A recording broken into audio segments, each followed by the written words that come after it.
أعوذ بالله من الشيطان الرجيم. بسم الله الرحمن الرحيم.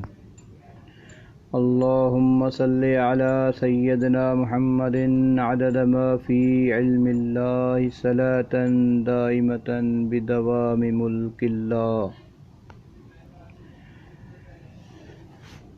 سائنس فیکٹ فائل 2 ہم پڑھ رہے ہیں، سیکنڈ ٹرم سے ہم پڑھ رہے ہیں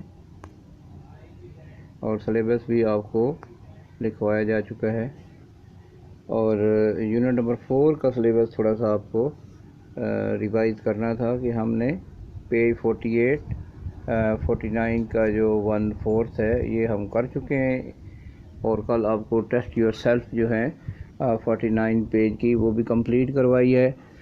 اس کے سارے جو کویسچنز ہیں، کویسچن بھی میں نے لکھے ہیں سلائیڈ کے اوپر، اور اس کے آنسر بھی میں نے لکھے ہیں سلائیڈ کے اوپر. تو آپ نے سلائیڈ سے دیکھ کر کے اپنی نوٹ بک کے اوپر لکھنا ہے، اس بات کو یاد رکھنا ہے. تو اس کے بعد پیج نمبر جو ہے وہ 50 کا جو لاسٹ 1/4 ہے اس کو آج ہم سٹارٹ کریں گے، theory of magnetism.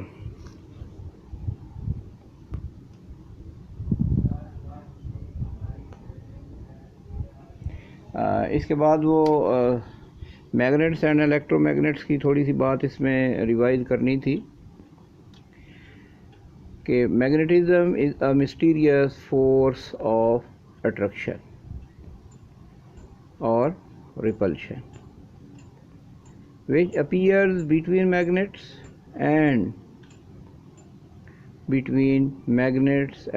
materials such as iron and steel. یہ ڈیفینیشن ہم 2-3 دن سے پڑھ رہے ہیں،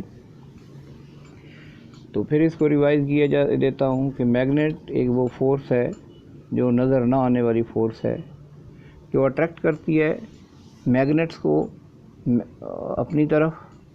ان کے میگنیٹس اور میگنیٹس کے درمیان بھی ایک فورس ہوتی ہے، اور میگنیٹس اور مٹیریل کے درمیان بھی فورس ہوتی ہے. میگنیٹس اور میگنیٹس کے درمیان کی فورس جو ہے اس میں ہم ایگزامپل دیتے ہیں کہ 2 بار میگنیٹ لیں، ان کے ایک نارتھ پول ہے، ساؤتھ پول ہے. تو اسی طرح دونوں جو بار میگنیٹس ہوں گے، اگر ان کے نارتھ پول کے ساتھ آپ لگائیں گے تو وہ ریپیل کریں گے، اور نارتھ کو ساؤتھ کے ساتھ اگر آپ رکھیں گے تو وہ اٹریکٹ کریں گے. تو اس کی آج میں نے ڈائیگرام بھی کچھ ڈاؤن لوڈ کی ہے، وہ بھی آج آپ کو دکھاؤں گا. وہ آخری میں لاسٹ جو ہماری سلائیڈ ہیں اس میں ہوں گی.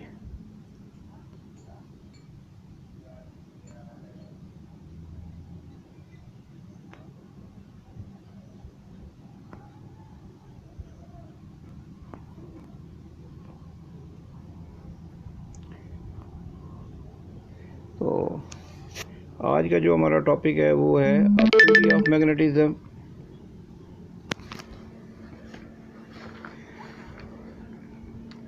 Experiment shows the properties of magnet and magnetic material but they do not explain what is happening. یعنی کہ وہ یہ کہتا ہے کہ جتنے بھی ہم ایکسپیریمنٹ کرتے ہیں، جو بھی تجربات کرتے ہیں، ان سے ہمیں یہ تو پتہ چلتا ہے کہ اس کی جو میگنیٹس کی جو پراپرٹیز ہیں اس کے بارے میں ہم پتہ چل جاتا ہے، اور یہ بھی پتہ چلتا ہے کہ میگنیٹ کن چیزوں کو اپنی طرف کھینچتا ہے، یعنی کہ میگنیٹک مٹیریل کے بارے میں ہمیں پتہ چل جاتا ہے. But they do not explain what is happening. لیکن یہ نہیں پتہ چلتا کہ ہو کیا رہا ہے، یعنی کہ اس کی تھیوری کیا ہے، یہ کس میکنزم کے تحت یہ جو میگنیٹک فورس ہیں وہ کام کرتی ہیں. A theory is needed to explain the effects of magnetism and to help us use it. تو کہتا ہے کہ اس سارے سلسلے کے لیے، اس ساری بات کو سمجھنے کے لیے ہمیں ایک تھیوری کی ضرورت ہے.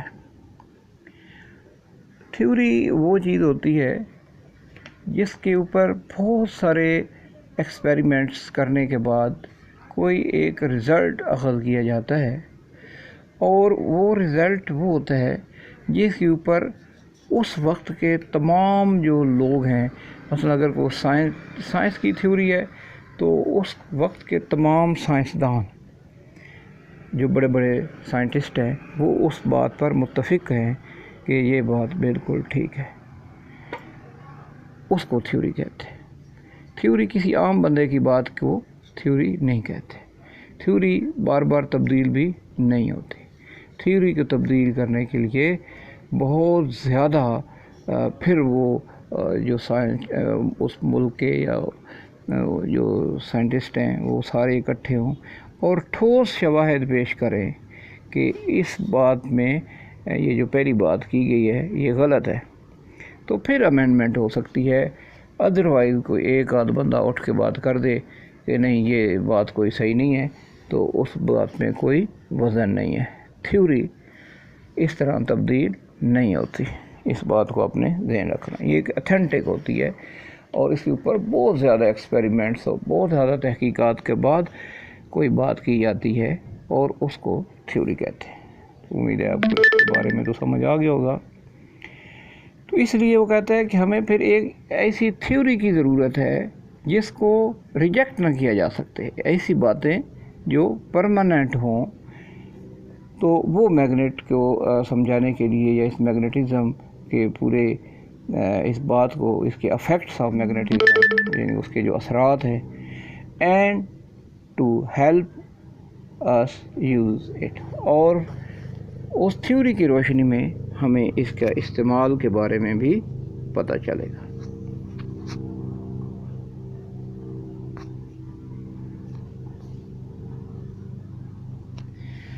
یہ آپ کو اسی تھیوری کے حوالے سے بتایا جا رہا ہے کہ یہ میگنیٹس ہیں اینڈ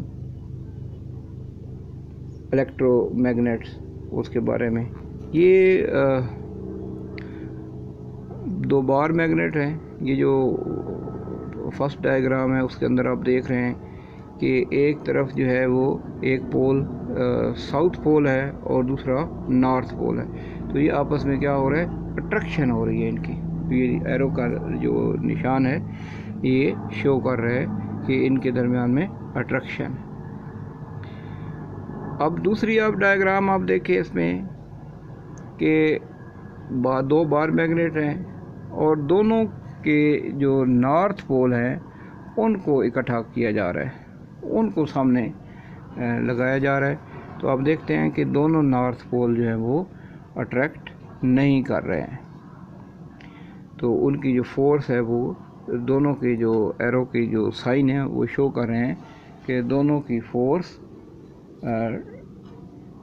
دوسری طرف جا رہی ہے، ڈیفرنٹ جا رہی ہے، یعنی کہ ان کے اندر ریپلشن ہے، ان کے اندر اٹریکشن نہیں ہے۔ اور جو تیسری ڈائیگرام ہے اس کے اندر آپ کو یہ دکھایا جا رہا ہے کہ ساؤتھ پول یعنی کہ دونوں بار میگنیٹس جو ہیں ان کے جو ساؤتھ پول ہیں وہ بھی ان میں بھی اٹریکشن نہیں ہے، ان کی بھی جو فورسز ہے وہ ایک دوسرے سے دور ہو رہی ہیں۔ ان کے جو ایرو کے نشان آپ کو یہ سامنے دکھائے جا رہے ہیں، یہ بتا رہے ہیں کہ یہ فورسز آپس میں یعنی یہ ریپلشن ہے، اس کو آپ کیا کہیں گے، ریپلشن۔ تو یہ جو تینوں ڈائیگرام تھیں ان کے اندر جو فرسٹ ڈائیگرام ہے ان کے ساؤتھ پول اور نارتھ پول ان کے درمیان میں اٹریکشن ہے، باقی جو دونوں ڈائیگرامز ہیں ان کے اندر ریپلشن ہے۔ تو یہ آپ کو ڈائیگرام کے ذریعے سمجھانے کی کوشش کی گئی ہے۔ امید ہے کہ آپ کو سمجھ آئی ہوگی بات کی۔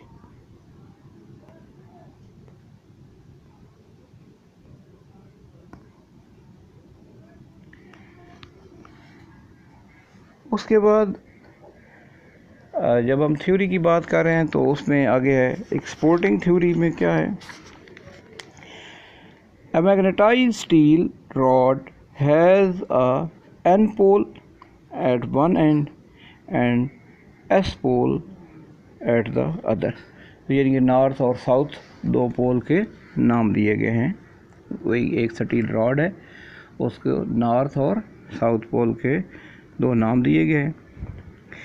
If the rod is snapped in two, each piece has its own N and S پول. وہ کہتا ہے کہ اگر یہ بریک ہو جاتا ہے, پول ٹوٹ جاتا ہے یا اس کو بریک کر لیا جاتا ہے, تو وہ جو نیکسٹ جو دو پیس بن جائیں گے اس راڈ کے, ان دونوں پیسز کے بھی اپنے نارتھ اور ساؤتھ پول ہو جائیں گے. اور اگر اس کو مزید کاٹ دیا جاتا ہے یا مزید اس میں بریک آ جاتا ہے, تو جو نیکسٹ پیس ہوگا اس کا بھی اپنا نارتھ پول اور ساؤتھ پول ہوگا.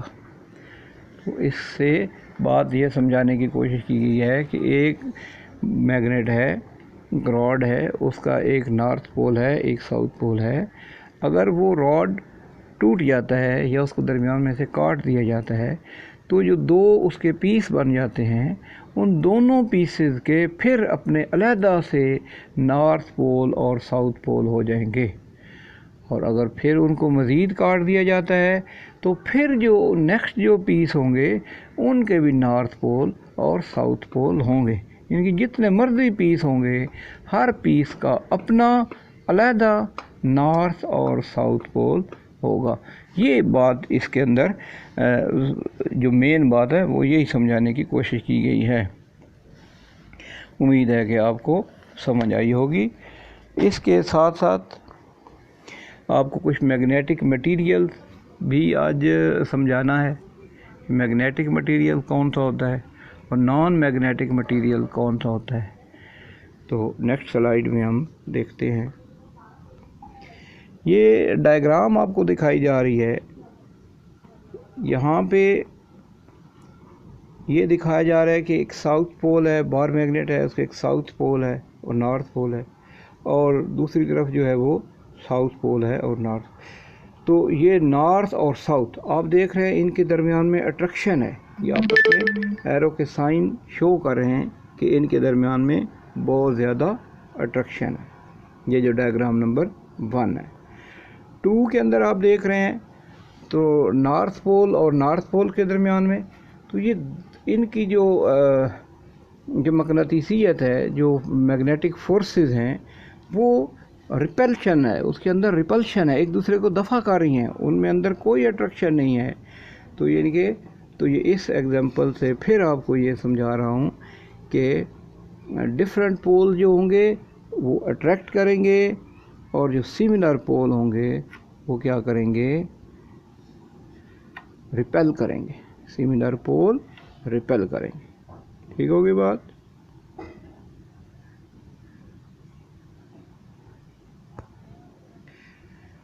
اب یہ آپ کو یہ بتایا جا رہا ہے کہ examples of magnetic material. Magnetic materials کون سے ہوتے ہیں؟ آپ کے گھر کے اندر سے کچھ چیزیں لی گئی ہیں.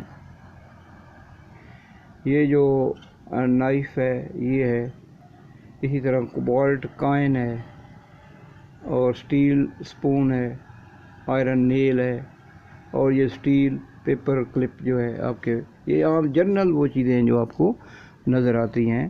تو یہ سارا یہ کون سا مٹیریل ہے؟ میگنیٹک مٹیریل ہے. تو میگنیٹک مٹیریل کون سا مٹیریل ہوتا ہے؟ جس کو میگنیٹ اپنی طرف کھینچتا ہے. یعنی کہ اس چیز کو اگر میگنیٹ کے پاس لے جائیں یا میگنیٹ کو اس چیز کے پاس لے جائیں تو وہ آپس میں اٹریکشن کریں گے, وہ اس کے ساتھ چپک جائے گا. سمجھ آ رہی بات؟ اگر چیز چھوٹی ہوگی, میگنیٹ بڑا ہوگا تو اسے اپنی طرف کھینچ لے گا.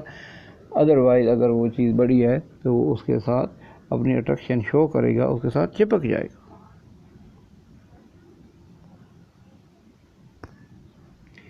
یہ نیکسٹ سلائیڈ آپ کو ایک دکھائی جا رہی ہے. یہ ہے نان میگنیٹک چیزیں, یعنی کہ وہ چیزیں جو نان میگنیٹک ہے. میں نے آپ کو کہا تو تھا کہ آپ ایک گھر میں بھی ایکسپیریمنٹ کر لیں تو اس میں سے آپ کو سمجھ لگ جائے گی کہ آپ کے گھر میں جو چیزیں ہیں ان میں کون کون سی میگنیٹک ہیں اور کون کون سی نان میگنیٹک.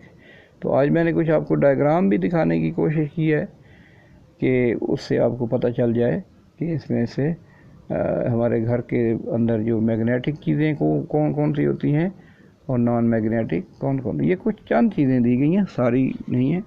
تو یہ آپ کے سامنے نظر آ رہا ہے کہ پیپر ہے, یہ گلاس ہے اس کا, اور اس کے بعد ایک پلاسٹک کی یہ جو سپون ہے اور ووڈ کا جو ہے چیئر ہے، یہ ساری چیزیں یعنی کہ پیپر، ووڈ، یہ جو چیزیں ہیں پلاسٹک، یہ نان میگنیٹک. تو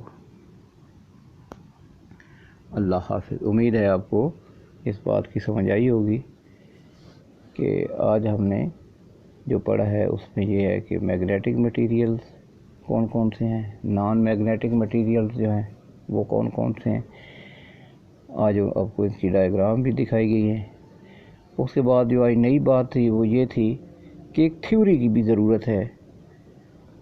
اس تھیوری کی روشنی میں ہم پھر ہمارے لیے یعنی ہیلپ فل ہوتا ہے.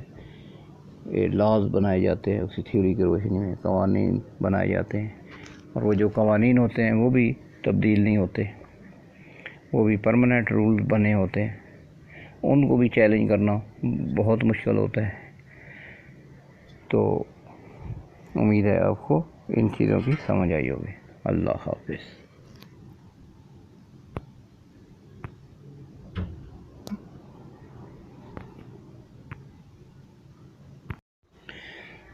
اچھا بچوں، پڑھائی تو ہم نے جو آج کا لیسن ہے، ٹاپک ہے، اس کو ہم نے کمپلیٹ کر لیا ہے.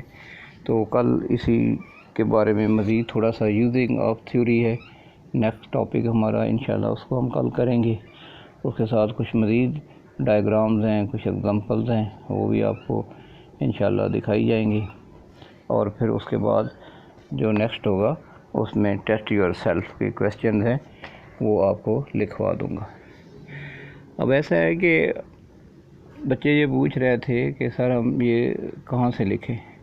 تو یہ جو سلائیڈ میں بنا رہا ہوں ان کے اوپر جو ٹیسٹ یور سیلف والی 2 دن سلائیڈ دی ہے، اس کے اندر کویسچن بھی لکھا گیا ہے اور کویسچن کے ساتھ اس کا آنسر بھی ڈیٹیل کے ساتھ لکھا گیا ہے. تو آپ نے سلائیڈ کو روک کے وہاں سے اس کو آپ نے دیکھ کے لکھنا ہے. کاپی آپ نے بنانی ہے. یہ جو آپ کے پاس ویڈیوز آ رہی ہیں، یہ چیزیں آ رہی ہیں، یہ زیادہ دیر نہیں رک سکتی.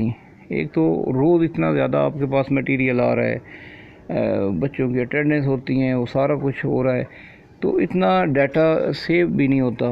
تو 3-4 دن کے بعد ڈیٹا جو ہے وہ آپ کو خود ڈیلیٹ بھی کرنا پڑ جاتا ہے یا وہ کچھ ضائع ہو جاتا ہے. تو اس لیے یہ چیزیں آپ کے پاس دیر تک نہیں رہ سکتی. تو اس کو ضروری ہے کہ آپ اپنی نوٹ بک کے اوپر ان کو کریں، کاپی کے اوپر لکھیں. وہ میں آپ کو بار بار سمجھا رہا ہوں کہ آپ کو جو کاپی کا جو وائٹ پیج ہے، بلینک پیج ہے، اس کے اوپر آپ ڈائیگرامز بنائیں، اور جو دوسرا پیج ہے لائننگ والا، اس کے اوپر آپ کویسچن کو مارکر کے ساتھ لکھیں، اور آنسر جو ہے اس کو آپ پوائنٹر یا انک پین کے ساتھ لکھیں، نیٹ اینڈ کلین. تو یہ ساتھ کا کام ساتھ کریں. اس کے ساتھ کام آہستہ آہستہ ہم کر رہے ہیں تاکہ آپ اس کو یاد کر سکیں، اور دوسرا آپ کے اوپر کام کا زیادہ بوجھ نہ بنے، کیونکہ ہر سبجیکٹ کا کام ہو رہا ہے. تو میں نے اسی حوالے سے اپنی ایک جو اسٹریٹجی بنائی ہوئی ہے کہ تھوڑا تھوڑا کام آپ کو کروانا ہے، لیکن آپ نے اس کو ساتھ ساتھ یاد کرنا ہے. یاد کرنے کے بعد اس کو لکھنا ہے. اب سبق جب آپ کا یاد ہو جائے تو آپ اپنے بہن بھائی یا ماما پاپا کو سنائیں اور پھر لکھ کے دکھائیں. لکھیں گے جب آپ تو پھر آپ کا سبق جو ہے وہ زیادہ دیر تک یاد بھی رہتا ہے، آپ کی رائٹنگ اچھی ہوتی ہے.